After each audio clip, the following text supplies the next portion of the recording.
noite, pessoal, tudo bem com vocês? Vamos seguir aqui a leitura da nossa Bíblia. A gente já está no capítulo 7 de Hebreus. E hoje a gente vai ler sobre o sacerdócio de Melquisedeque.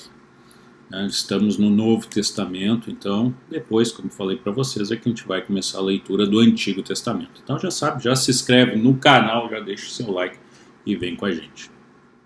O sacerdócio de Melquisedeque.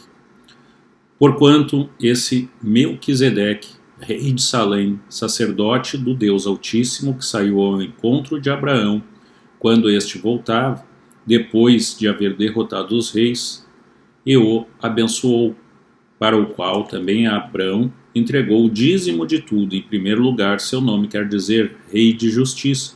Em segundo lugar, Rei de Salém, que significa Rei da Paz. Sem pai nem mãe, sem origem nem antepassados, sem princípio de dias, nem fim de vida. No entanto, por ser a semelhança do Filho de Deus, ele permanece sacerdote perpetuamente. Considerai, portanto, como era grande esse homem, a quem até mesmo o patriarca Abraão entregou todo o dízimo dos despojos. Ora, os que dentre os filhos de Levi receberam sacerdócio têm mandamento de recolher, de acordo com a lei, os dízimos do povo, isso é, dos seus irmãos, ainda que tenham todos esses descendidos de Abraão. Contudo, esse homem, que não pertencia à genealogia de Levi, recebeu os dízimos de Abraão e abençoou aquele que tinha as promessas. Evidentemente, não pode haver qualquer dúvida de que o inferior é abençoado pelo superior. No primeiro caso, são homens mortais que recebem o dízimo. No outro caso, entretanto, é aquele de quem se testifica que vive. É, por assim dizer, pode-se entender que Levi, que recebe os dízimos, entregou-os por meio de Abraão, pois quando Melquisedeque se encontrou com Abraão, Levi ainda não havia sido gerado por seu pai. Sendo assim, se houvesse uma maneira de alcançar a perfeição por intermédio do sacerdócio levítico, considerando que durante sua vigência a lei foi entregue ao povo, por qual razão haveria ainda necessidade de se levantar outro sacerdote conforme a ordem de Melquisedeque e não de Arão? Pois mudando o sacerdócio, obrigatoriamente ocorre também mudança de lei, porque aquele sobre quem se fazem estas afirmações pertencia a outra tribo, da qual ninguém jamais havia servido diante do altar. Porquanto é bem sabido que o nosso Senhor descende de Judá, tribo da qual Moisés nada fala quanto ao sacerdócio. E esse fato torna-se ainda mais claro com o surgimento de outro sacerdote, à semelhança de Melquisedeque, não constituindo, segundo o decreto de um mandamento humano relativo à linhagem, mas de acordo com o poder de uma vida inextinguível. Porque sobre ele está escrito, tu és sacerdote para sempre, conforme a ordem de Melquisedeque. Assim, o mandamento anterior é anulado por causa de sua fragilidade e inutilidade, pois a lei jamais conseguiu aperfeiçoar nada, sendo, portanto, estabelecida uma esperança muito superior, por meio da qual temos pleno acesso a Deus. E não foi sem juramento que esse fato se deu. Outros se fizeram sacerdotes sem qualquer juramento. No entanto, ele se tornou sacerdote com juramento no momento em que Deus declarou, o Senhor jurou, e não se arrependerá, tu és sacerdote para sempre. Jesus transformou-se por essa razão na garantia de uma aliança superior.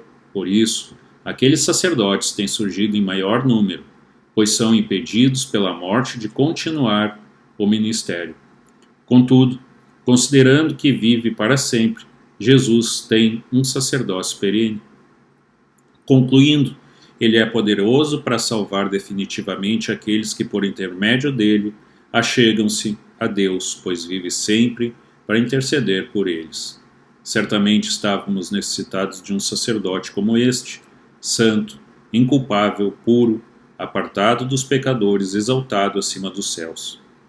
Diferentemente dos outros sumos sacerdotes, ele não precisa oferecer sacrifícios dia após dia, que oferecem, primeiro, por seus próprios pecados e somente depois pelos pecados do povo.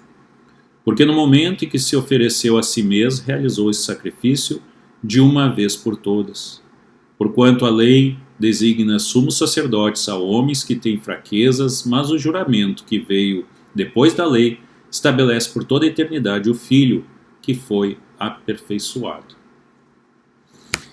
É isso aí, gente. Aí vocês veem da importância das palavras de Jesus Cristo, da vida de Jesus Cristo, que põe por terra até mesmo a lei. Que lei é essa que eu sempre falo para vocês? A lei é do Antigo Testamento.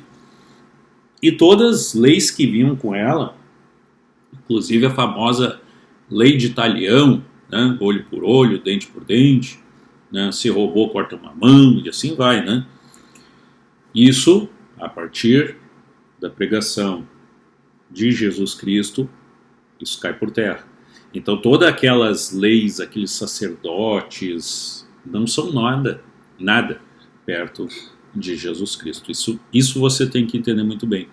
E por isso, até que eu sempre falo, né, muito cuidado com as pregações que vocês veem por aí, porque nada é maior do que Jesus Cristo. E muitas vezes a gente vê pastores, bispos, padres, seja lá o que for, sendo idolatrados, né, sendo admirados, sendo, né, às vezes até enriquecendo, né, gente?